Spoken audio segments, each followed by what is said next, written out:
If the judiciary doesn't fulfill their roles, there will be a revolution. Uju Agomo.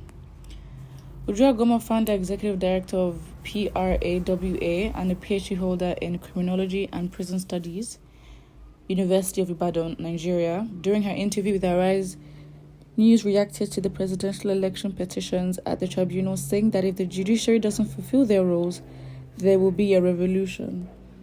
She stated that the judiciary must ensure they do the right thing because there will be a revolution if they fail to fulfill their roles. Recall that the Nigerian professor and writer Wole Soyinka had stated that there will be a revolution if there is no clarification in the presidential election petitions.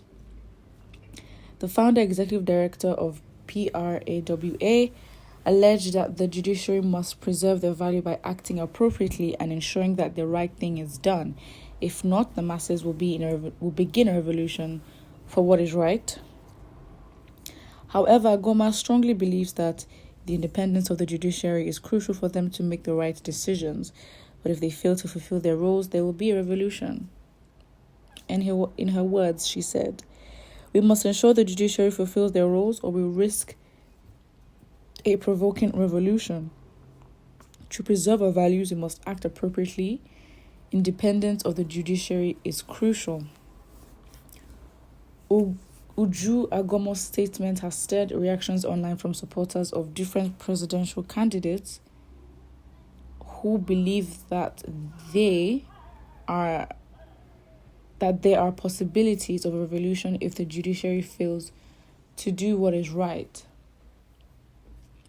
And now they're asking what your thoughts are on the matter. Well, I don't think Nigerians are capable of a revolution. I mean, what they can say is that Nigerians are capable of stirring up energy, creating the buzz with the illusion and hope that we would actually lead a revolution, but I don't think we have the strength and capacity, or at least on a basic level, the unity to even start a revolution. So I don't see how that's going to happen, and I don't know why everyone's acting like surprised at the capability of the judiciary. I mean, it's not the first time the judicial system has proven to lack integrity, so I don't understand why everyone is talking about doing the right thing. You know they never do the right thing. So why are you telling them? And you're literally talking to senior advocates of Nigeria that are in the judicial system. They haven't fought against how bad the system itself operates and how it's always in favor of those who basically have the power. So it's basically the whole revolution thing. It can spark outrage, that for sure. But if you look at the tribunal and how Nigerians are following that, it's not necessarily having the same electricity and the wave as the build-up to the elections were, or even election day. So if Nigerians had the energy, because again, it's not about not having the energy, it's about sustaining it for a very long period of time to show determination and persistence. And I personally do not think Nigerians are capable of that. I don't think we have that deep level of patriotism and want and need for the country to do that well that we would basically put ourselves and our lives at risk. I don't think we have the unity, and I don't think we've, been bruised enough to really be as dogged and raw and, go out for revolution. For revolution to happen, it's like, look at our people and look at if they're capable of leading that.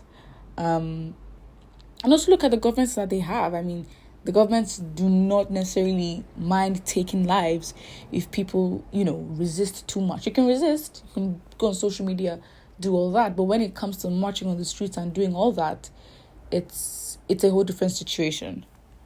Well, interesting, because with what we can see here, it's like you can't expect to lead a revolution when people have fought, have broken relationships, families have literally separated because of the Nigerian elections.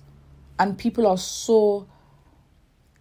there's sort of this discipleship at this point when it comes to following these politicians, because the level of devotion, if the level of devotion can be transferred to leading a revolution, then maybe we can talk about tangible results.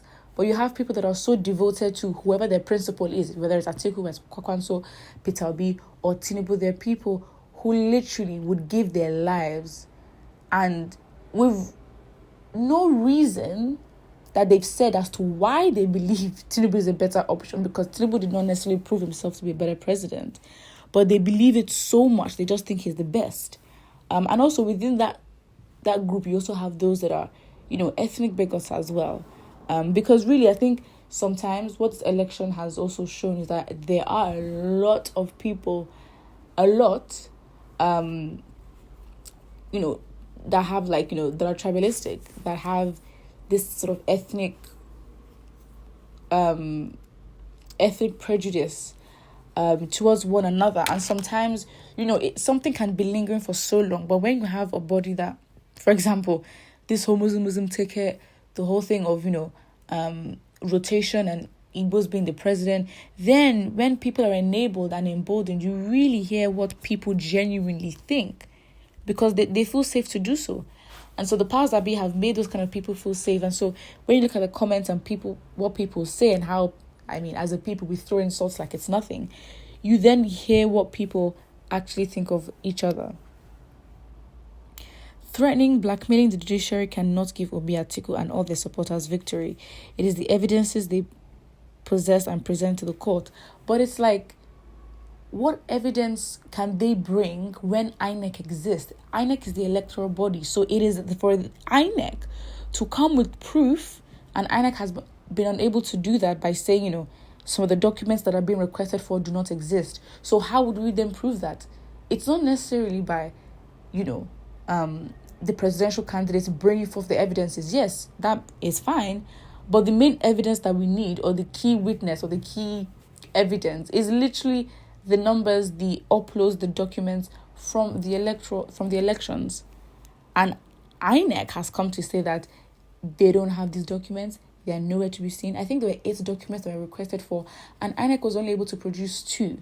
And with Peter Obi and the Labour Party's IT analyst, they found that, the pictures uploaded, especially in polls in the southern region of Nigeria, they found that they uploaded a picture of a book, not even the pictures of the actual voting credentials. So it's like you're fighting against people who you claim rigged the elections in a way that didn't favor you. It doesn't make sense.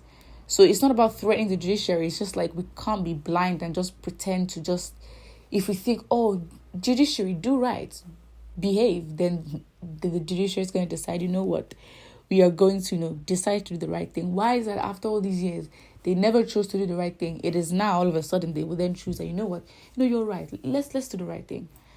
Anyways, put what you think about it in the comment section below, and do not forget to like and subscribe.